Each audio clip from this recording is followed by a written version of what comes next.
نبی نے بتایا تھا کہ جو اذان اور اقامت، جو ہی اذان ہوتی ہے اور نماز کھڑی ہونے کے دوران یہ 10-15 منٹ کا وقفہ ہوتا ہے، آپ نے فرمایا تھا جس کا مفہوم یہ کہ جو اس کے دوران یہ دعا پڑھ لے گا، اللہم انی اسألک العفو والعافیہ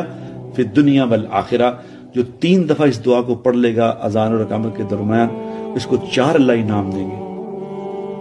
پہلا انعام اس کو یہ ملے گا کہ اللہ تبارک و تعالیٰ اسے ایسی بیماری نہیں لگنے دے گا جس بیماری کی وجہ سے موت آ جائے،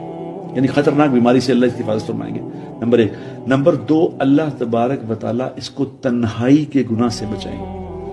کیونکہ گناہ سارے کرتے ہیں آدمی تنہائی میں ہے، اللہ تنہائی میں اس کی حفاظت فرمائیں گے۔ اور نمبر 3، اللہ دنیا کے ظالم لوگوں سے اس کا واسطہ ہی نہیں پڑے گا، ظالموں کو اس سے دور ہی رکھیں گے۔ اور نمبر 4، جو ہمارا سب سے بڑا پرابلم ہے، وہ اللہ تبارک و تعالیٰ اس کو بغیر محنت کے آسان روزی عطا فرمائیں گے۔